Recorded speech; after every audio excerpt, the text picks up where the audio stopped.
سب تعریفیں اللہ جل شانہ وحدہ لا شریک کے لیے کائنات کو حضور نبی کریم صلی اللہ علیہ وآلہ وسلم کے عرفان کی خاطر پیدا فرمایا۔ بے شمار درود حضور نبی کریم صلی اللہ علیہ وآلہ وسلم کی ذات اقدس کی خاطر، جن کی ذات اقدس اس کائنات کی تخلیق کا باعث بنی۔ اللہ جل شانہ نے قرآن مجید میں ارشاد فرمایا، اعوذ باللہ من الشیطان الرجیم، بسم اللہ الرحمن الرحیم، یا ایہا النبی انا احللنا لک ازواجک اللاتی آتیت اجورہن وما ملکت یمینک مما افاء اللہ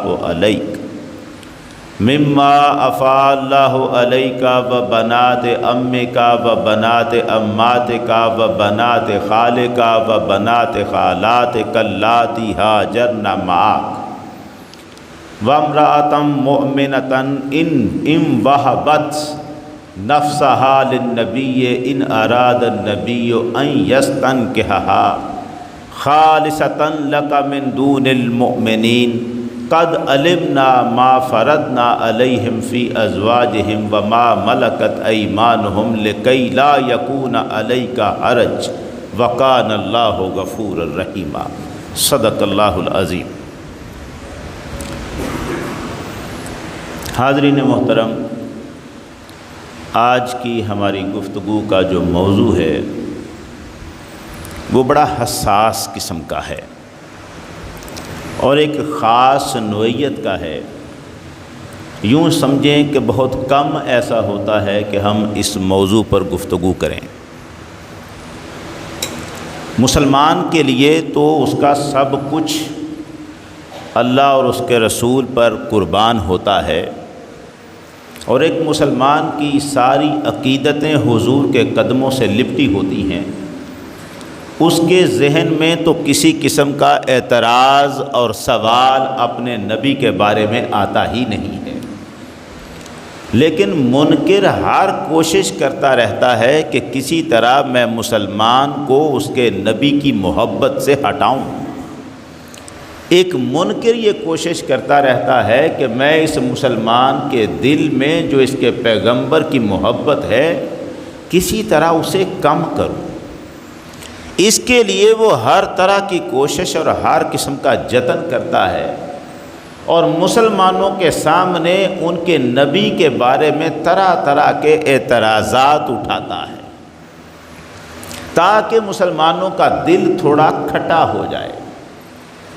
عقل والے، علم والے ان کی ہر چالوں کو سمجھ جاتے ہیں، لیکن ان کی یہ کوششیں ہر زمانے میں چلتی رہتی ہیں۔ ہمیں حضور نبی کریم صلی اللہ علیہ وآلہ وسلم سے جو محبت اور عشق ہے ہر مسلمان کے دل میں، یہ کافر کے لیے اس کے سینے میں گڑا ہوا خنجر ہے۔ مومن جس قدر عشق اپنے نبی سے کرتا ہے، کافر اتنا ہی اس سے جلتا ہے، بناتا رہتا ہے۔ حضور کی عزت و عظمت پر حملے کرنا یہ کافروں اور منکروں کا کام ہے، اور سرکار کی عزت و عظمت کا دفاع کرنا غلامان مصطفیٰ کا کام ہے۔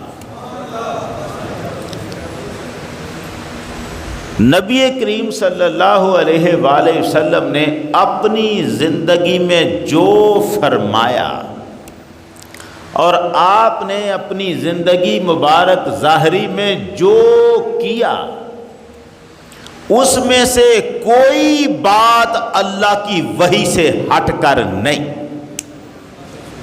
قرآن اس پہ مہریں لگا چکا، وَمَا يَنْتِقُ عَنِ الْهَوَىٰ إِنْ هُوَ إِلَّا وَحْيٌ يُوحَىٰ۔ میرا یہ نبی اپنی خواہش سے کبھی بولتا ہی نہیں ہے، بولتا ہی نہیں۔ محمد عربی صلی اللہ علیہ وسلم جب بات کریں، اللہ کہتا ہے یہ جب بولے گا اپنی مرضی سے نہیں بولے گا، میری وحی ہوگی تب بولے گا۔ وَمَا يَنْتِقُ عَنِ الْهَوَىٰ، یہ اپنی خواہش سے نہیں بولتا، ان ہوا الا وحی یوحی، یہ جو کہتا ہے اللہ کی وحی سے کہتا ہے۔ حضور کے ہر فرمان پر اللہ نے اپنی وحی کی مہر لگا دی۔ اب اس کا مطلب ہے حضور جو فرمائیں گے وہ آپ کی اپنی مرضی سے نہیں ہوگا، اللہ کی وحی سے ہوگا۔ اب آپ کے فرمان پر اگر کوئی اعتراض کرے گا تو وہ آپ پر اعتراض نہیں، اللہ کی وحی پر اعتراض کرے گا۔ پھر سورہ الانعام میں پروردگار نے حضور کا تعارف یوں کروایا، قل ان اتبع الا ما یوحی الی، حبیب کہہ دو، ان کو بتا دو میں صرف وہی کرتا ہوں جس کی میرا رب مجھے وہی کرتا ہے۔ پہلے کیا تھا؟ میرا نبی جو کہتا ہے وہ اللہ کی وحی ہے۔ اب اس آیت میں کیا کہا؟ میں جو کرتا ہوں وہ بھی اللہ کی وحی ہے۔ حضور کا ہر فرمان اللہ کی وحی، حضور کا ہر عمل اللہ کی وحی۔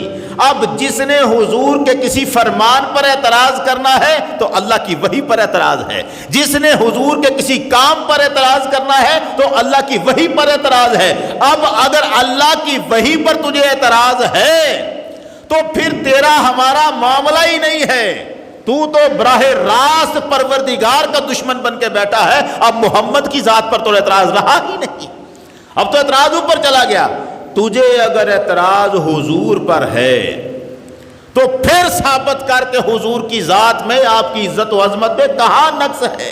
حضور نے جو کیا ہے اللہ کے قرآن نے کہا ہے یہ کر، مصطفیٰ نے تب کیا ہے جب قرآن نے کرنے کو کہا ہے، مصطفیٰ نے تب کہا ہے جب قرآن نے کہنے کو کہا ہے۔ اب قرآن اسے اگر تو ثابت کر سکتا ہے کہ یہ اللہ کی کلام نہیں تو اب ثابت کر۔ جب قرآن کہتا ہے کہ میں اللہ کا کلام ہوں، کوئی اس جیسا کلام بنا کے نہیں لا سکتا، تو اب اس قرآن میں جو لکھا ہے وہ اللہ کا فرمان ہے، محمد کی اپنی مرضی نہیں ہے۔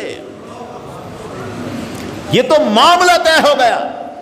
اور خدا سے ٹکر یہ نہ عیسائی کے بس کی بات ہے نہ یہودی کے بس کی بات ہے۔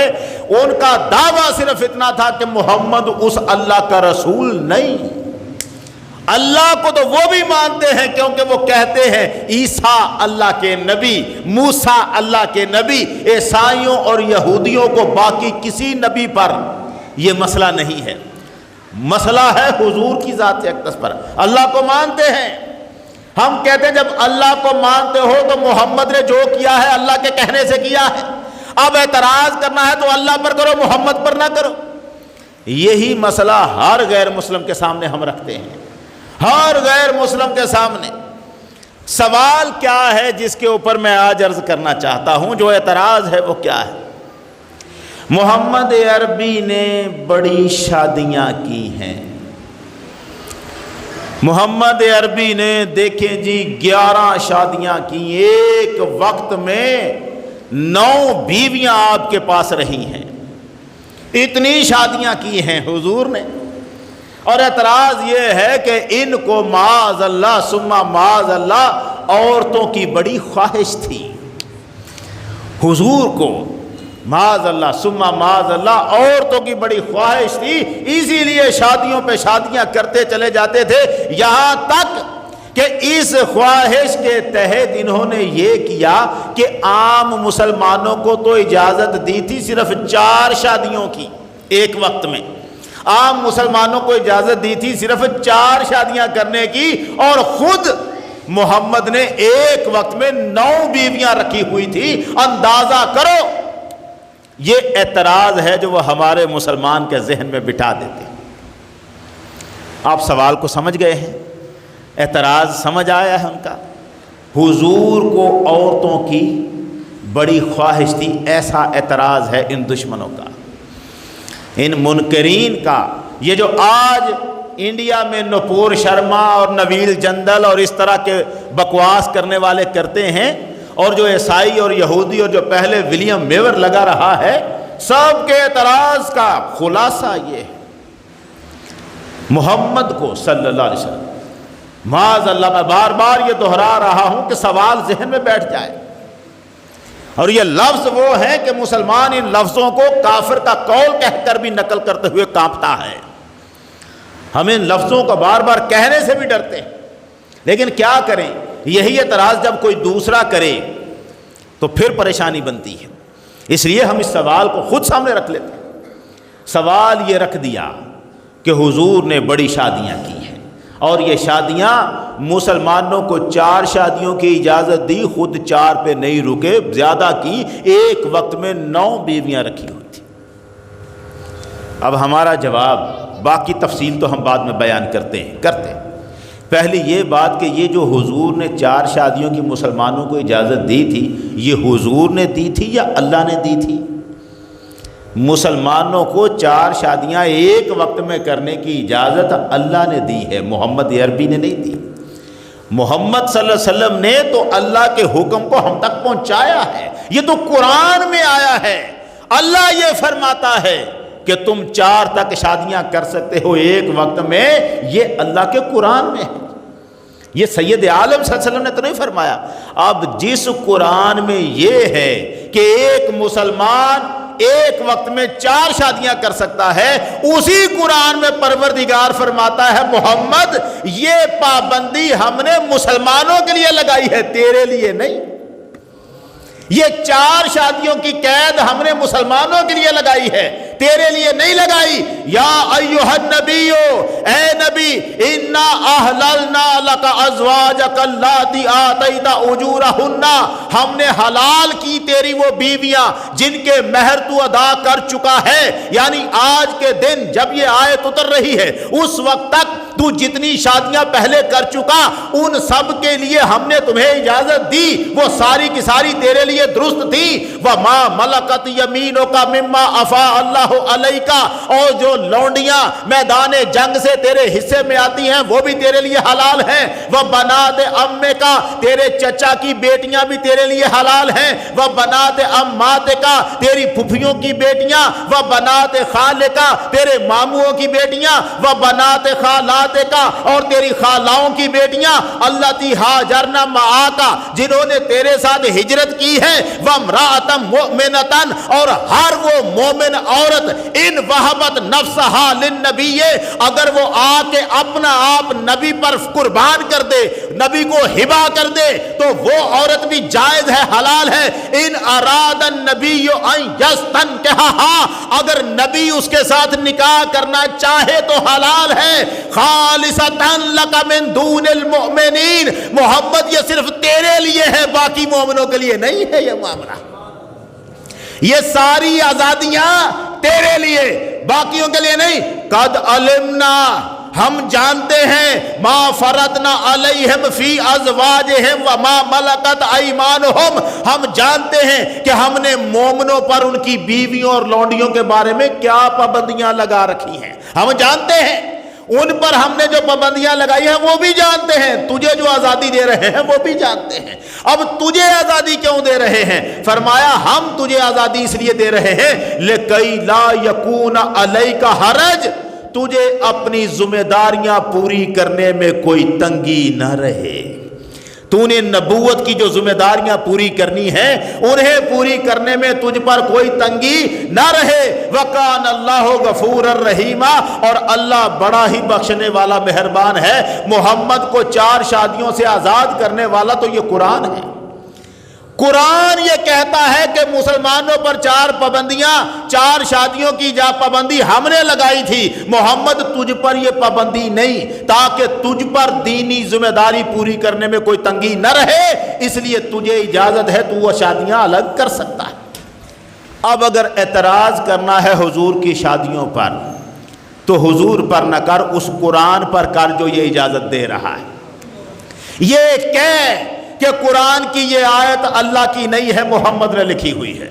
یہ کہ محمد نے اپنے پاس سے گھڑ کر اس آیت کو قرآن میں داخل کیا ہے. یہ اور قرآن نے 14 صدیاں پہلے بھی یہی چیلنج کیا تھا، قیامت تک یہی چیلنج کرتا ہے. اگر اس کی ایک آیت میں بھی شک ہے کہ یہ اللہ کا نہیں ہے، محمد نے بنایا ہے، اگر تمہیں شک ہے لاؤ اس کے جیسی ایک صورت بنا کے لے آؤ. تم ہرگز بنا کے نہیں لا سکتے. قرآن اللہ کی کتاب ہے, اس میں کوئی چیز باہر سے داخل نہیں ہو سکتی. لا یاتیہ الباطل, اس کے اندر کہیں سے باطل داخل نہیں ہو سکتا. یہ اللہ کی کتاب ہے.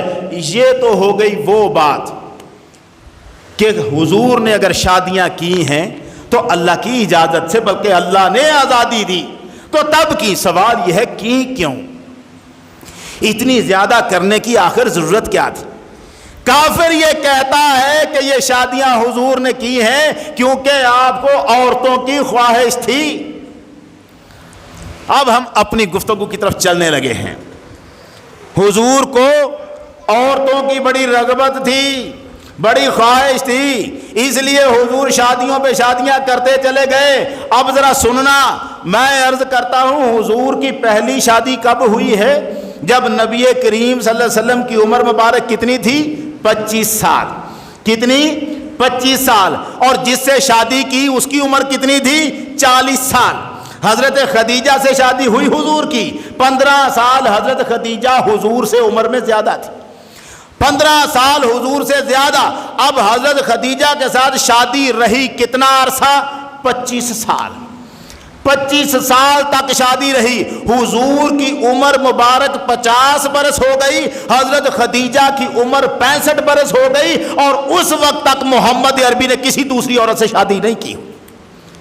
25 سال کی اس عمر مبارک جو حضور نے حضرت خدیجہ کے ساتھ گزاری ہے, ایک دوسری عورت کا تصور تک نہیں ہے, خیال تک نہیں ہے, ذکر تک نہیں. آج کا کافر کہہ رہا ہے حضور کو عورت کی خواہش تھی, اور جب اعلان نبوت کیا ہے سرکار دو عالم نے, کافروں نے اعتراض کیا ہے. قرآن نے کہا محمد ان کو کہے قد لبثت فیکم عمرا من قبل, او میں آج نیا تو تم میں نہیں آیا, ساری زندگی تمہارے درمیان گزاری ہے, بتاؤ تمہیں میری زندگی میں کوئی جول نظر آیا ہے کہیں؟ ان کافروں نے بھی کبھی یہ جرت نہیں کی کہ محمد تجھے تو عورتوں کی خواہش ہے. کبھی کسی کافر کے منہ پہ یہ نہیں آیا کہ محمد تو عورتوں کا چاہنے والا ہے. نہیں, بلکہ معاملات بدل گئے. میں وہ عرض کرتا ہوں وہ کہاں بدلے ہیں, وہ اس طرف آتے ہیں. ابھی اتنا, حضرت خدیجہ کی وفات ہو گئی. حضور کی عمر اب کتنی ہے؟ 50 برس. جوانی گزر گئی, جوانی ساری گزر گئی. سرکار کی عمر 50 برس. وفات حضرت خدیجہ کی ہو گئی. 2 سال تک حضور نے کوئی شادی نہیں کی. اب 2 سال کے بعد آپ کی شادی ہوئی. کیسے ہوئی وہ میں بتاؤں گا, لیکن 2 سال کے بعد آپ کی شادیاں ہوئیں. اب شادیوں کا سلسلہ شروع ہوا ہے, شادیاں ہوتی گئیں. یہ جن شادیوں کا تذکرہ ہمارا دشمن کر رہا ہے, وہ شادیاں ساری کثرت سے جو ہوئی ہے وہ آپ کی عمر 55 سال سے لے کر 59 سال تک, ان 4 سالوں کے اندر شادیوں کا معاملہ ہے.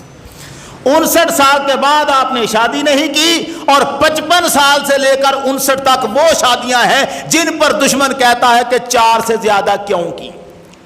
صرف 4 سالہ جو دورانیہ ہے, 55 سال, 50 اور 5 55 اور آگے 59, یار انہی 4 سالوں میں محمد عربی پر خواہش کا غلبہ ہو گیا تھا. جوانی ساری حضور کو عورتوں کی خواہش نہیں ہوئی. اس 4 سالوں میں بڑھاپے کی عمر جو کہلاتی ہے 55 سال کی عمر, اس کے بعد آپ کو خیال آیا ہے؟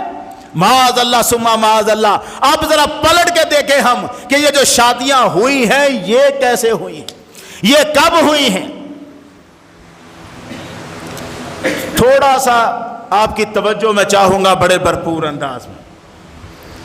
پہلی شادی ہوئی ہے سرکار دو عالم کی حضرت خدیجہ کے ساتھ. حضور کی عمر مبارک ہے 25 سال, حضرت خدیجہ کی عمر ہے 40 سال, اور کوئی مائی کا لال بتائے کہ حضرت خدیجہ سے شادی کی خواہش محمد نے کی ہو. حضرت خدیجہ سے شادی محمد عربی نے اظہار نہیں کیا. حضرت خدیجہ نے سن رکھا تھا کہ مکے میں محمد جیسا سچا کوئی نہیں ہے. حضرت خدیجہ نے سن رکھا تھا محمد جیسا امانت دار کوئی نہیں ہے. محمد میرے مال کے ساتھ تجارت کرے, یہ خدیجہ کی خواہش تھی. اور حضرت خدیجہ نے درخواست بھیجی ابو طالب کو, میں چاہتی ہوں محمد میرے مال کے ساتھ تجارت کرے. حضور سید عالم حضرت خدیجہ کا مال لے کر تجارت کے لیے جاتے ہیں شام کی طرف. آپ کے ساتھ کون ہے؟ میسرہ غلام، حضرت خدیجہ کا غلام. سنتے جانا، کہانی بڑی لمبی ہے، مجھے ختم بھی کرنی ہے، مختصر بھی کرنی ہے اور بات مکمل بھی کرنی ہے. حضرت خدیجہ کا غلام میسرہ ساتھ ہے آپ کے. میسرہ کو حضرت خدیجہ نے نصیحت کی ہے، محمد رستے میں جو کچھ کرے ہر بات مجھے بتانی ہے، بات نظر انداز نہ کرنا. یاد رکھنا، اب جب یہ چلتے ہیں، قافلہ چلتا ہے، میسرہ کی ہر نگاہ، تیز نگاہ محمد عربی پر ہے. اور روایت کہتی ہے اذا کانت الحاجر واشتد الحر، جس وقت مکے سے نکلے دھوپ زیادہ تھی، گرمی زیادہ تھی، میسرہ نے جو دیکھا حضور اونٹنی پر سوار ہیں، یرل ملکین یظلان ہی، سرکار کے اوپر دو فرشتے پروں سے سایہ کیے ہوئے جا رہے ہیں. ابھی حضور نے اعلان نبوت، 25 سال کی عمر ہے، اعلان نبوت نہیں کیا. میسرہ نے کیا دیکھا ہے؟ میسرہ یہ بھی تو کہہ سکتا تھا نا آ کر کہ حضرت خدیجہ جب ہم چلے میں نے دیکھا دو پرندوں نے سایہ کیا. میسرہ یہ تو نہیں کہتا کہ دو پرندوں نے سایہ کیا، وہ کہتا ہے جب ہم یہاں سے چلے تھے محمد پر دو فرشتوں نے سایہ کیا ہوا تھا. اس کا مطلب ہے میسرہ جان گیا تھا اس شکل کے پرندے نہیں ہوتے، یہ جنہوں نے سایہ کیا ہوا ہے اس شکل کے پرندے نہیں ہوتے، جو محمد کے سر پر آ کر سایہ کر رہے ہیں یہ فرشتے ہیں. یار کمال ہے، میسرہ غلام ہے، نبی تو حضور ہیں اور ابھی اعلان نبوت کیا نہیں، 40 سال کی عمر ابھی ہوئی نہیں، 25 سال کی عمر سرکار کی ہے. فرشتے حضور پہ سایہ کریں، فرشتے نظر میسرہ کو آ رہے ہیں. اگر میسرہ کو فرشتے نظر آئے تو محمد کی نگاہ سے کیسے چھپے رہیں گے، حضور کی نگاہ سے کیسے چھپے رہے؟ میسرہ نے دیکھا کہ فرشتوں نے سایہ کیا ہے، پھر گئے اور جب راہب نے آ کے کہا تھا، جب ایک رستے پر ایک جگہ پر قافلہ رکا، سرکار ایک درخت کے نیچے جا کے بیٹھے، سامنے گرجے سے دوڑا ہوا راہب باہر آیا. میں نے تفصیل نہیں سنانی، یہ آتی ہے آپ کو، میں ایک مختصر بات لے رہا ہوں. آیا، اس نے آ کر کیا کہا تھا؟ پوچھا تھا یہ کون ہے جو اس درخت کے نیچے بیٹھا ہے؟ تو میسرہ نے کہا تھا رجل من قریش، محمد نام ہے ان کا، قریش کے مرد ہیں. اس نے کہا تھا افی عینیہ حمرا، کیا اس کی آنکھوں میں سرخی ہے؟ سرکار درخت کے نیچے بیٹھے ہیں اور راہب آ کے میسرہ غلام سے پوچھ رہا ہے اس کی آنکھوں میں سرخی ہے؟ میسرہ نے کہا لا تو فارقہ ابدا، وہ سرخی تو ہمیشہ ہی رہتی ہے، ان کی آنکھوں سے تو سرخی کبھی گئی ہی نہیں. اور میں راہب نے آگے بڑھ کے کہا تھا آ میں تجھے بتاؤں. گیا حضور کے گرد چکر لگایا اور سرکار کے سر اقدس کو بوسہ دیا، کہنے لگا اللہ کی قسم جب سے عیسیٰ گئے ہیں ہم نے کتابوں میں پڑھا ہے عیسیٰ نے فرمایا تھا میرے بعد اس درخت کے نیچے سوائے نبی کے کوئی آ کے نہیں بیٹھ سکتا. ما نزل تحت هذه الشجرة الا النبی، اس درخت کے نیچے آ کے بیٹھے گا تو نبی بیٹھے گا. اب نبی بیٹھا، میسرہ نے کہا آ کے حضرت خدیجہ کو سنا رہا ہے جب ہم چلے تھے تو فرشتوں نے سایہ کیا، جب درخت کے نیچے بیٹھے تو راہب نے کہا یہ نبی ہے، جب ہم شام میں پہنچے تجارت کی تو مالکن، خدیجہ رضی اللہ تعالیٰ عنہ کو بتا رہا ہے مالکن 40 سال ہو گئے مجھے آپ کی خدمت میں، آج تک اتنا منافع نہیں ہوا جتنا محمد کے دم پر منافع ہوا ہے. حضرت خدیجہ رضی اللہ تعالیٰ عنہ میسرہ کا تو ایک طرف کیا. سیرت ابن کثیر میں امام ابن کثیر لکھتے ہیں انہوں نے حضور سے بات کی، حضرت خدیجہ نے کن سے بات کی ہے؟ حضور سے. کہا یبن امی، اے میرے چچا کے بیٹے، انی قد رغبت فیکا، مجھے آپ بڑے پسند ہیں. کس نے کہا ہے؟ حضرت خدیجہ نے. انی قد رغبت فیکا، مجھے آپ بڑے پسند ہیں، لقرابتک وسطتک فی قومک، آپ کا مجھ سے ایک رشتہ بھی ہے، پیچھے سے نسلوں سے پشتوں سے رشتہ داری ملتی ہے، آپ کا رشتہ بھی ہے مجھ سے، اور آپ اپنی قوم میں بڑے معزز مقام پر ہیں، اس وجہ سے بھی مجھے بڑے پسند ہیں. اور آگے کیا ہے؟ وَأَمَانَتُكَ، آپ کی امانت داری نے میرا دل مو لیا ہے، وہ حسن خلق کا، آپ کا جو اخلاق کتنا اچھا ہے، میرا تو دل قربان ہو گیا ہے، وہ صدق و حدیث کا، آپ جو بولتے ہیں سچ بولتے ہیں، محمد میں چاہتی ہوں آپ مجھ سے شادی کر لیں۔ روایت کے لفظ سیرت ابن کثیر کے ثم عرضت نفسها علیہ، خدیجہ نے اپنا آپ پیش کیا، محمد مجھ سے شادی کر لو۔ یہ روایت ابن کثیر کی ہے، اور ابن کثیر کہتے ہیں سرکار نے کچھ نہیں کہا، فرمایا میں اپنے چچا سے مشورہ کرتا، اور پھر آپ گئے فذکر ذالک لأعمامہ، حضور نے اپنے چچاؤں سے جا کے تذکرہ کیا خدیجہ مجھ سے شادی کرنا چاہتی ہے۔ یہ ابن کثیر کی روایت ہے، اور صاحب شرف المصطفیٰ نے لکھا ہے کہ خود حضور کو خدیجہ نے کہا تھا اپنے چچا ابو طالب کو میرے پاس بھیجیں۔ ابو طالب اگلے دن آئے اور حضرت خدیجہ نے کہا تھا چچا میرے چچا کے پاس جائیں اور میرے لیے محمد کا رشتہ مانگیں، میرے چچا کے پاس۔ دونوں روایتوں میں نکلا کیا حضور نے خدیجہ سے شادی کی خواہش کی یا سیدہ خدیجہ نے؟ حضور سے شادی کی خواہش سیدہ خدیجہ نے کی ہے، سرکار نے نہیں کی۔ آپ کو بات سمجھ آ رہی ہے؟ نہیں سمجھ آ رہی، شاید مشکل کر گیا بات میں بات باریک کرنا چاہتا ہوں۔ اور حضرت خدیجہ سے شادی کی خواہش محمد عربی کی نہیں، حضرت خدیجہ کی ہے، سرکار نے اسے قبول کر لیا ہے، آقا نے اسے منظور کر لیا ہے، شادی ہو گئی حضرت خدیجہ سے۔ 25 سال تک شادی چلی، حضرت خدیجہ کی وفات ہو گئی، اب حضور کی عمر کتنی ہے؟ 50 برس۔ ان سارے سالوں میں کوئی کافر کوئی مشرک نہیں بتاتا کہ کبھی محمد نے کسی اور طرف نگاہ بھی اٹھائی ہو، کسی عورت کا خیال بھی آیا ہو۔ ان 25 سالوں میں ہی کیا، ان سے پہلے بھی سرکار کی ساری زندگی بے داغ ہے، کردار پاک صاف ہے۔ مکے کی عورتیں کہا کرتی تھی کاش یہ ہمیں مل جائے، یہ تو شہزادہ ہے، مگر سرکار نے کبھی کسی کی طرف نگاہ اٹھا کے دیکھا تک نہیں، سوچا تک نہیں، تصور تک نہیں۔ 50 سال کی عمر ہوئی حضرت سرکار دو عالم کی، حضرت خدیجہ کی عمر 65 برس، اور حضرت خدیجہ وفات پا گئی۔ اب وفات کے بعد بچیاں ہیں 2 گھر میں، ایک ہے سیدہ فاطمہ الزہرا اور دوسری ہے ام کلثوم، یہ سرکار کے گھر میں ہے۔ زینب اور رقیہ شادی شدہ ہیں۔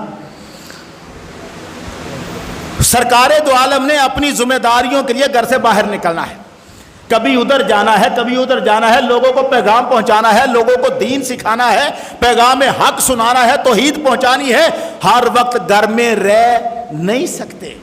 اور بچیوں کے کچھ معاملات ایسے ہوتے ہیں وہ ماؤں سے تو اس کا تذکرہ کر سکتی ہیں، باپ سے بات کرتے ہوئے حیا آتی ہے۔ ضروری ہے کہ گھر میں ایک خاتون ہو، یہ بات سرکار کے دل اقدس پہ نہیں آئی، یہ بات آئی ہے مکے کی ایک سیانی عورت کے دل میں۔ خولہ بنت حکیم، عثمان بن مظعون کی بیوی خولہ حضور کے پاس آئی اور آ کے کہا یا رسول اللہ لا تزوج، شادی کا ارادہ نہیں؟ کون کہہ رہا ہے؟ خولہ، آپ کا شادی کا ارادہ نہیں؟ خولہ سوچتی ہے گھر میں بچیاں ہیں، ان کو کوئی عورت چاہیے، ایک ایسی عورت ہونی چاہیے جس سے وہ معاملہ اپنا گفتگو کر سکے اور وہ حضور تک پہنچا سکے یا ان کا خیال رکھ سکے۔ خولہ کے دل میں یہ بات آئی اور انہوں نے آ کے کہا یا رسول اللہ کیا آپ شادی نہیں کریں گے؟ اور یہ کب کہا؟ حضرت خدیجہ کی وفات کے 2 سال بعد، 1.5-2 سال گزر رہا ہے، ایسے ہی لوگ دیکھ رہے ہیں کہ حضور کی پریشانیاں کیا ہیں اور ذمہ داریاں کیا ہیں، اور اب آ کے خولہ کہتی ہے آپ شادی نہیں کریں گے؟ تو سرکار دو عالم فرماتے ہیں من کس کے ساتھ شادی کرنے؟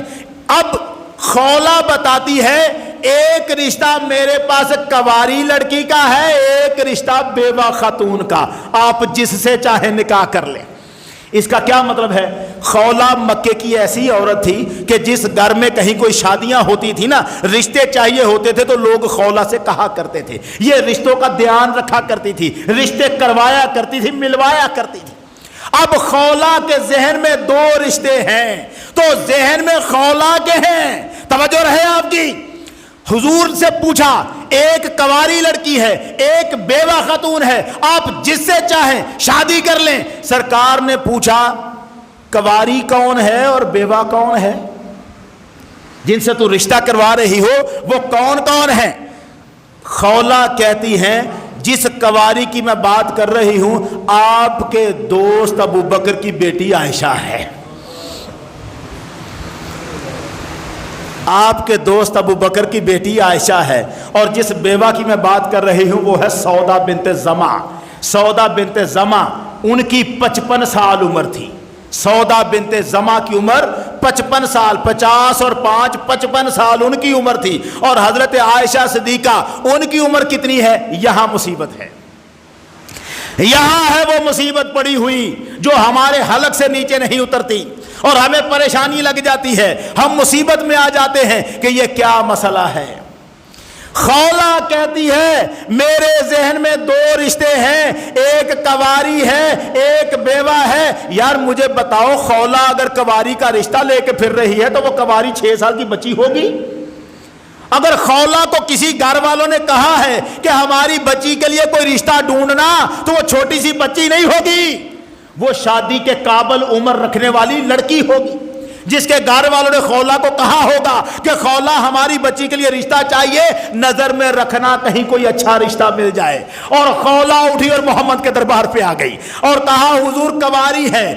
اب مصیبت یہ ہے ہماری کتابیں کچھ معتبر سی بڑی جنہوں نے یہ مصیبتیں بنا دی ہیں، وہاں کچھ لفظ مٹ گئے، چھپنے سے رہ گئے، ان پر ہمارے محدثوں نے تبصرے کر دیے، لیکن کافر کو وہ تبصرے قبول نہیں، اسے قبول نہیں۔ وہ صرف انہی لفظوں پہ بیٹھا ہے جو چھپے ہوئے نظر آ رہے ہیں، جو ان کے اوپر تحقیقیں ہوئی، جو ہم نے بتایا کہ یہاں غلطی چھپنے میں ہو گئی ہے، وہ اسے قبول نہیں ہے، وہ وہیں بیٹھا ہے۔ چلو ہم چلتے ہیں وہاں پر، بات کر لیتے ہیں وہاں پر بھی۔ اس نے کہا کنواری حضرت عائشہ، سرکار نے فرمایا فَاذْكُرِيهِمَا، جا دونوں سے میرا ذکر کر، جس کو قبول ہو، رشتہ دونوں کو دے جس کو قبول ہو۔ اب گئی ہے خولہ پلٹ کر، اور خولہ نے جا کے حضرت ابوبکر صدیق کے گھر میں گئی اور کہا ام رومان کو، ام رومان، یہ ابوبکر صدیق کی بیوی ہیں اور عائشہ صدیقہ کی ماں ہیں، ام رومان او تجھے مبارکے، تیرے گھر میں اللہ کی برکتیں آ رہی ہیں۔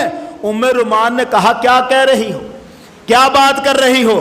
خولہ نے کہا میں رشتہ لے کے آئی ہوں، محمد عربی نے مجھے بھیجا ہے تیری بیٹی عائشہ کے رشتے کے لیے۔ اچھا مجھے ایک بات بتائیں، حضرت عائشہ چھوٹی بیٹی ہے ابو بکر کی، ان سے بڑی بیٹی اسما بھی ہیں۔ سوال یہ پیدا ہوتا ہے کہ خولہ نے حضور کو جب مشورہ دیا تو اسما کا کیوں نہیں دیا، عائشہ کا کیوں دیا؟ اس کا مطلب ہے گھر والوں نے عائشہ کا کہہ رکھا تھا، ورنہ خولہ تو اسما کا بھی بتا سکتی تھی کہ یہ بڑی بیٹی ان کی اسما کا رشتہ بھی مانگا جا سکتا ہے، مگر نہیں، خولہ کو گھر والوں نے عائشہ کے رشتے کے لیے کہا ہوا تھا، اس لیے وہ عائشہ کے رشتے کی بات چلائی اور انہوں نے کہا مجھے حضور نے بھیجا ہے عائشہ کے رشتے کے لیے۔ ام رومان نے کہا ابو بکر اس وقت گھر پہ نہیں ہیں، آتے ہیں تو میں مشورہ کرتی ہوں، اس کا رشتہ تو ہم مطعم بن عدی کے بیٹے سے کر چکے ہیں۔ کس کا رشتہ؟ عائشہ صدیقہ کا رشتہ کس سے کر چکے ہیں؟ مطعم بن عدی کے بیٹے سے بات ہو چکی ہے، بات ہو چکی ہے، مطعم بن عدی کے بیٹے سے بات ہو چکی ہے، اور ابو بکر اپنی بات سے پھرا نہیں کرتے۔ اب کیا کریں کیا کریں، تجھے تو بتایا ہوا تھا مگر رشتہ ادھر سے آیا، مطعم بن عدی بڑا ذمہ دار اور بڑا امیر اور رئیس قسم کا بندہ ہے، اس نے اپنے بیٹے کے لیے بات کی تھی، ہم نے وہ بات چل رہی ہے، ہم اس کی بات سے نکل نہیں سکتے۔ مجھے بتاؤ ذرا، اگر مطعم بن عدی کے بیٹے سے عائشہ صدیقہ کے رشتے کی بات چل رہی تھی تو کیا یہ 6 سال کی بچی کے رشتے کی باتیں ہو رہی تھی؟ کیا یہ چھوٹی بچی کے رشتے کی باتیں ہو رہی تھی؟ ایویں تماشا بنا رکھا ہے، چھوٹی بچی تھی جس کے ساتھ شادی کر دی ہے، یہ سارے مذاق ہیں۔ لفظوں کی غلطیاں ہو گئی ہیں کتابوں میں اور ان کو پکڑ لیا گیا اور اس پر ساری باتیں۔ حضرت ابو بکر صدیق گھر میں آئے، ام رومان نے کہا ابو بکر حضور نے رشتہ بھیجا ہے عائشہ کے لیے، یہ خولہ بیٹھی ہے۔ ابو بکر صدیق نے خولہ سے کہا حضور سے تو میرا بھائیوں والا رشتہ ہے، جا کے حضور سے پوچھ کیا میری بیٹی سے آپ کا رشتہ ہو جائے گا؟ میرا رشتہ آپ سے بھائیوں والا ہے، کیا میری بیٹی سے آپ کا رشتہ ہو جائے گا؟ یہ نہیں کہا کہ جناب میری بیٹی تو چھوٹی ہے، اس کا رشتہ کیسے ہوگا؟ یہ کہہ کر خولہ کو بھیج دیا، خود ام رومان سے بات کی۔ ام رومان نے کہا ہمارا تو بات چلی ہوئی ہے مطعم بن عدی کے بیٹے سے۔ ابو بکر صدیق نے کہا اچھا میں جاتا ہوں مطعم بن عدی کے گھر۔ ابو بکر صدیق مطعم بن عدی کے گھر گئے اور جا کر کہا مطعم بن عدی کو، وہاں اس کی بیوی بھی بیٹھی تھی بڑھیا خاتون، جا کے ابھی بیٹھے ہی ہیں، وہ بڑھیا کہنے لگی ابو بکر اگر ہم اپنے بیٹے کی شادی تیری بیٹی سے کر دیں تو ہمارا بیٹا ہی لے اڑے گا، تم لوگ تو ہمارا دین چھڑوا کر اسے اپنے دین میں داخل کر لو گے، تم تو اسے بے دین بنا دو گے، ہمیں یہ رشتہ وارا نہیں کھاتا۔ کون سا رشتہ؟ جو پہلے کیا ہوا تھا ہمیں نہیں وارا کھاتا۔ کیوں؟ اس لیے کہ تم مسلمان ہو چکے ہو، ہمارا دین اور ہے، اگر ہم شادی کریں گے بیٹے کی تم اب ہمارے بیٹے کو بھی بے دین کر دو گے، ہم تمہارے ساتھ رشتہ داری نہیں کر سکتے۔ ابو بکر صدیق وہاں سے اٹھ کے چلے آئے، آ کے ام رومان کو کہا بلا خولہ کو، جا کے کہ محمد عربی کو آپ کا رشتہ سارا کھوپا، ہم سرکار آپ کو خدمت میں اپنی بیٹی پیش کر دے، اس سے بڑھ کر کیا ہمیں مل سکتا ہے۔ عائشہ صدیقہ کا نکاح حضور سے ہوا، کیا یہ حضور کی خواہش تھی؟ عائشہ صدیقہ کا رشتہ خولہ نے دیا، اور عائشہ صدیقہ کا رشتہ آپ سے پہلے مطعم بن عدی کے بیٹے سے طے ہوا تھا، وہ انہوں نے انکار کیا، چھوڑا انہوں نے۔ ابو بکر صدیق نے پیغام بھیجا سرکار ہمارے سارا آنکھوں پر کہ آپ ہماری بیٹی کا رشتہ قبول کر لیں۔ سرکار دو عالم نے عائشہ صدیقہ کا رشتہ، ادھر خولہ نے سودا سے جا کے بات کی، کہا سودا حضور کو شادی کی حاجت ہے، شادی چاہتے ہیں کیونکہ بچیوں کا معاملہ ہے، کیا تو شادی کرنا چاہے گی؟ حضرت سودا نے کہا میں 55 سال کی بڑھیا، محمد مجھے قبول کر لے، اس سے بڑھ کے میرا شرف کیا؟ سودا رضی اللہ تعالیٰ عنہ سے پہلے نکاح ہوا سرکار کا، عائشہ صدیقہ سے نکاح بعد میں ہوا ہے۔ پہلے سودا سے نکاح، 55 سال کی خاتون، ان سے نکاح، پھر حضرت عائشہ سے نکاح۔ اس وقت حضرت عائشہ کی عمر تھی 16 سال، نکاح کے وقت کتنی؟ 16 سال۔ ام رومان حضرت عائشہ کی والدہ، انہوں نے رخصتی نہیں دی، کہا ابھی رخصتی صرف نکاح کر لیتے ہیں، رخصتی نہیں۔ حضرت عائشہ کی شادی مکے میں ہوئی، رخصتی مدینے میں 3 سال کے بعد ہوئی، یعنی 16 سال کی عمر میں حضرت عائشہ کی شادی حضور سے ہوئی، 19 سال کی عمر جب حضرت عائشہ کی ہوئی تب وہ حضور کے گھر میں رخصت ہو کر آئی تھی۔ حضرت عائشہ، حضرت سودا بیوہ خاتون ہیں، ان کے ساتھ حضور کی شادی ہوئی، حضرت عائشہ کا رشتہ خولہ نے دیا۔ یہ عائشہ صدیقہ واحد خاتون ہیں جو کنواری ہیں، ان کے علاوہ جتنی عورتوں سے محمد نے شادی کی ہر کوئی بیوہ خاتون تھی۔ آپ بیواؤں سے شادیاں کرتے رہے اور لوگ تماشا بنا رہے ہیں کہ آپ کو شادیوں کی خواہش تھی، وقت کے دامن میں گنجائش نہیں رہی، مگر میں اس مضمون کو اب یوں ولندر نہیں سکتا، میں چاہتا ہوں میں اس پر بات مکمل کروں اور وہاں تک لے کے جاؤں جہاں اسے جانا چاہیے، اس لیے اس بات کو ہم اگلے جمعے تک اٹھا رکھتے ہیں۔ باقی شادیوں کا مسئلہ اب ایک اور چھوٹی سی بات آپ کی خدمت میں 2-1 منٹ میں پیش کر دوں، صرف اس موضوع پہ ہم بات کریں گے، سرکار دو عالم کی شادیوں پر پھر سے گفتگو رہے گی۔ بعض حالات ایسے ہوتے ہیں، ان میں کچھ کام ہوتے ہیں، ہمارے ہاں معاملہ بڑا اچھا ہے، اللہ کا شکر ہے۔ پچھلے دنوں ہم جلوس میں تھے، جو پچھلے جمعے ہی ہم نے نکالا، ریلی نکالی تھی۔ اس ریلی میں جب اڈے پہ ہم پہنچے تو وہاں کچھ دیر ظاہر گفتگو کرنی تھی۔ اس گفتگو کے دوران مجھے کسی نے پانی کی بوتل تھمائی اور میں نے وہ پانی کھڑے کھڑے پیا۔ اب لوگ ظاہر ہے یہ آپ لوگوں کی مہربانی ہے کہ آپ محبت کرتے ہیں، سوال کرتے ہیں، اعتراض نہیں کرتے، یہ ایک قسمت کی بات ہے، میری خوش قسمتی سے کہہ لیں، سمجھنا تو چاہیے ضرور، لیکن میری خوش قسمتی ہے کہ میں شاید بہت کم ایسے یہ ممبر والے لوگ ہوں جن پر اعتراض نہ کیا جائے۔ مجھ پر اعتراض نہیں ہوتا، سوال ہوا ہے یہ بڑی شکر کی بات ہے اللہ کی۔ اور سوال بڑا جینون ہے، زبردست، کیا کھڑے ہو کر پانی پینا جائز ہے؟ آپ نے کھڑے ہو کر پانی پیا ہے تو کیا کھڑے ہو کر پانی پینا جائز ہے؟ اب میں اس سوال کا جواب عرض کرنا چاہتا ہوں۔ ہمارے پاس عام طور پر ہم نے کچھ حدیثیں پڑھی ہوئی ہیں کہ سید عالم صلی اللہ علیہ وسلم نے منع فرمایا ہے، حضور نے ڈانٹا ایک شخص کو جو کھڑے ہو کر پانی پی رہا تھا، یہ حدیث ہے۔ آپ نے منع فرمایا کوئی کھڑا ہو کر پانی نہ پیے، بالکل ٹھیک۔ ایک روایت صحیح مسلم شریف میں حضرت ابو ہریرہ رضی اللہ تعالیٰ عنہ کی بھی ہے، جس میں حضرت ابو ہریرہ فرماتے ہیں کہ حضور نے فرمایا اگر کوئی کھڑا ہو کے پانی پی لے بھول کر بھی تو اسے چاہیے کہ پھر الٹی کر کے نکالے، کیونکہ کھڑے ہو کر پانی پینا یہ سرکار نے منع فرما رکھا، آپ کو ناپسند ہے۔ اب یہی وہ روایتیں ہیں جن کے تحت ہمارے ذہن میں یہ بات آتی ہے کہ واقعتاً پانی کھڑے ہو کر پینا جائز نہیں ہے، منع ہے۔ اب یہ بات تو ایک طرف ہے، سامنے آ گئی، میں آپ کی خدمت میں کچھ دوسری روایتیں رکھنا چاہتا ہوں۔ ترمذی شریف، یہ میرے پاس سامنے کتاب ہے،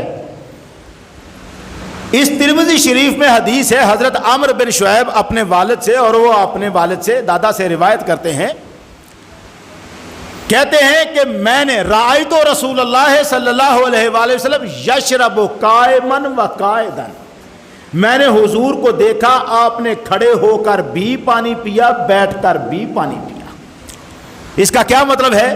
اس روایت کے مطابق سرکار دو عالم نے کھڑے ہونے کی حالت میں بھی پانی پیا ہے، بیٹھے ہوئے بھی پانی پیا ہے۔ ترمذی شریف میں یہ حدیث نمبر 1883 ہے۔ سنن النسائی میں دوسری کتاب ہے، اس میں حدیث نمبر 1361 ہے۔ حضرت عائشہ صدیقہ رضی اللہ تعالی عنہ فرماتی ہیں رأیت النبی صلی اللہ علیہ وسلم یشرب قائما و قاعدا، میں نے حضور کو دیکھا کھڑے ہو کر بھی پانی پیا کرتے تھے، پی لیتے تھے، بیٹھ کر بھی پانی پیتے تھے۔ سرکار کو میں نے کھڑے ہو کر بھی پانی پیتے دیکھا، بیٹھ کر بھی پانی پیتے دیکھا۔ یہ دو روایتیں ہو گئی، ایک ترمذی کی، ایک سنن نسائی کی۔ اب تیسری روایت، یہ میں جائز نہیں کرنے لگا، مسئلہ سمجھانے لگا ہوں تاکہ پوری طرح سمجھ آ جائے۔ اگر میں سمپلی اتنا کہہ دیتا کہ نہیں جائز ہے تو مجھے تسلی نہ ہوتی۔ ایک دو منٹ ذرا سن لیں ذرا۔ بخاری شریف میں حدیث نمبر 5615 ہے۔ حضرت علی رضی اللہ تعالیٰ عنہ اپنے دور خلافت میں کوفہ میں کھڑے ہیں، باب رحبہ پہ کھڑے ہیں، پانی منگوایا، کھڑے ہو کر پیا، اور پھر فرمایا لوگوں سے جو ساتھ شاگرد تھے، عقیدت مند تھے، سارے مسلمان جو پاس کھڑے تھے، فرمایا ان ناسا یکرہ احدہم ان یشرب وہو قائم، لوگوں میں تمہیں بتاؤں تم لوگوں کے ہاں کسی کا کھڑے ہو کر پانی پینا مکروہ سمجھا جاتا ہے۔ لوگ یہ سمجھتے ہیں کہ کھڑے ہو کر پانی پینا مکروہ ہے، اور میں نے کھڑے ہو کر پانی پیا، کیوں؟ اس لیے میں نے تمہارے سامنے وہی کام کیا ہے جو میں نے محمد عربی کو کرتے دیکھا ہے۔ اس کا کیا مطلب ہے؟ میں نے حضور کو کھڑے ہو کر پانی پیتے دیکھا، اسی لیے تمہارے سامنے کھڑے ہو کر پانی پی رہا ہوں۔ بخاری شریف میں بیٹھ کر پانی پینے کی حدیث ہی نہیں ہے۔ بخاری شریف میں باب کا نام ہے شرب و قائمہ، کھڑے ہو کر پانی پینا، اور اس کے تحت یہی حدیث لکھی حضرت علی رضی اللہ تعالیٰ عنہ والی۔ اب میں نے آپ کے سامنے 3 حدیثیں رکھ دی، ایک طرف منع کی روایتیں بھی ہیں، ایک طرف کھڑے ہو کر سرکار نے پانی پیا یہ روایتیں بھی ہیں، حضرت علی نے کھڑے ہو کر پانی پیا وہ روایت بھی ہے۔ فیصلہ کیسے کریں گے؟ فیصلہ کیسے کریں گے؟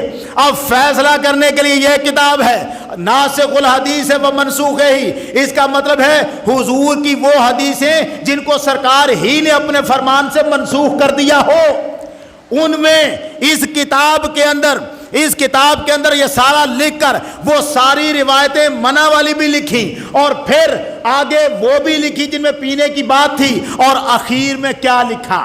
اخیر میں وہ تبصرہ کرتے ہیں، صدیوں پہلے کا محدث وہ تبصرہ کرتے ہیں یہ عمل۔ اچھا، اس کو بتانے کے لیے نا پہلے مجھے ایک حدیث یہاں سے میں لے لوں، یہ ہے سنن ترمذی جو میں نے پہلے بھی آپ کے سامنے رکھی۔ اس میں ایک فیصلہ کن حدیث تھی جس کو انہوں نے بنیاد بنایا۔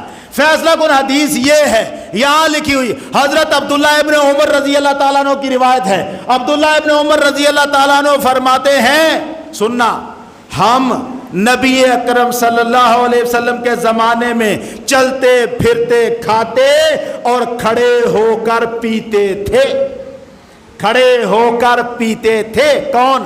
صحابہ۔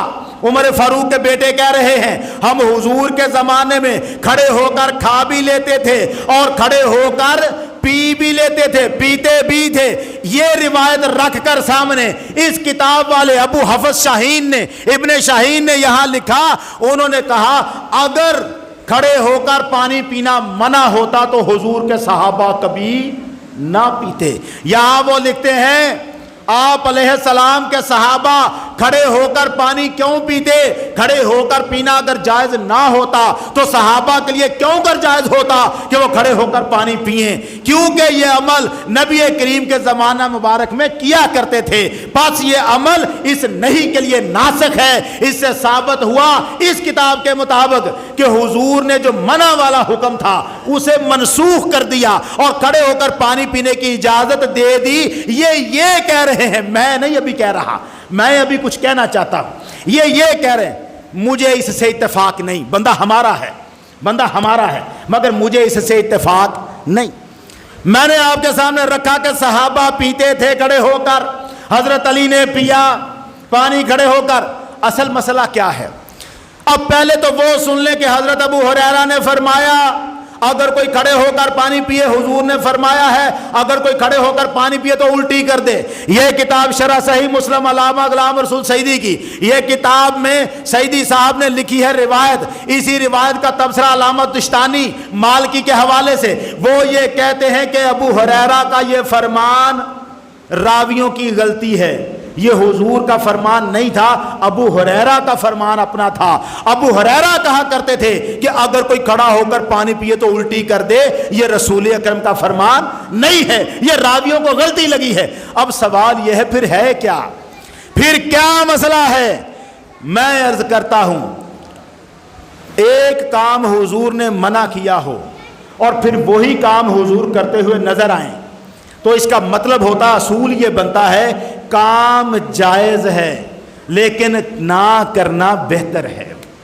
طریقہ یہ ہوتا ہے کہ جائز ہے، اگر کبھی ہوا تو جائز ہے مگر افضل نہیں، پسندیدہ نہیں۔ مثلا اگر آپ کچا پیاز کھا کے مسجد میں آئیں تو کیا یہ حرام ہے؟ نہیں، مگر پسندیدہ نہیں، کیونکہ آپ کے منہ سے بو آئے گی، دوسروں کو نقصان ہوگا، تکلیف ہوگی۔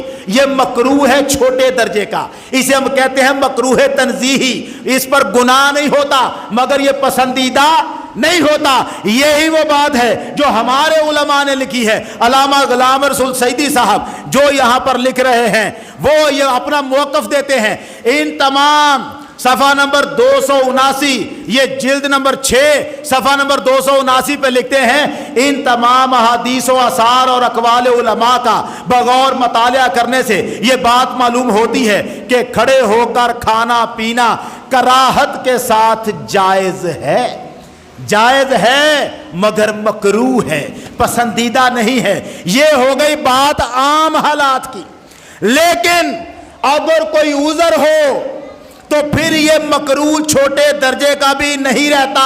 یہ ہماری سنن ترمذی کا ترجمہ علامہ صدیق ہزاروی صاحب نے کیا ہوا ہے، ہمارے اہل سنت کے عالم ہیں، یہاں حاشیے میں لکھتے ہیں، وہ کیا کہتے ہیں؟ زمزم کا پانی اور وضو کا بچا ہوا پانی کھڑے ہو کر پینا چاہیے، کھڑے ہو کر پینا چاہیے، اس کے علاوہ کھڑے ہو کر پینے سے ممانعت ہے، البتہ کوئی معقول عذر مستثنا ہے۔ مطلب یہ کہ اگر کوئی عذر ہو تو پھر کھڑے ہو کر پینے میں کوئی حرج نہیں۔ میں اگر جلوس میں بھائیوں کھڑا تھا تو میرا ایک عذر تھا، وہاں بیٹھ کر نہیں پی سکتا تھا۔ اب اگر کسی کو یہ پوچھنا ہے کہ آپ وہاں بیٹھ کر کیوں نہیں پی سکتے تھے، وہ عذر مجھ سے بعد میں پوچھ لیجیے گا، کیونکہ اسے بتاتے ہوئے پھر 10 منٹ لگ جائیں گے کہ وہ عذر میرا کیا تھا کہ اس وقت میں بیٹھ کر کیوں نہیں پی سکتا تھا۔ افضل یہی ہے کہ بیٹھ کر پیا جائے، لیکن کبھی کبھار اگر کسی عذر کی وجہ سے کھڑے ہو کر پینا پڑ جائے تو فتوے کی زد میں نہیں آتا۔ اللہ تعالی ہم سب کو دین محمدی کو سمجھنے اور اس پہ عمل کرنے کی توفیق عطا فرمائے۔ وآخر دعوانا الحمدللہ رب العالمین۔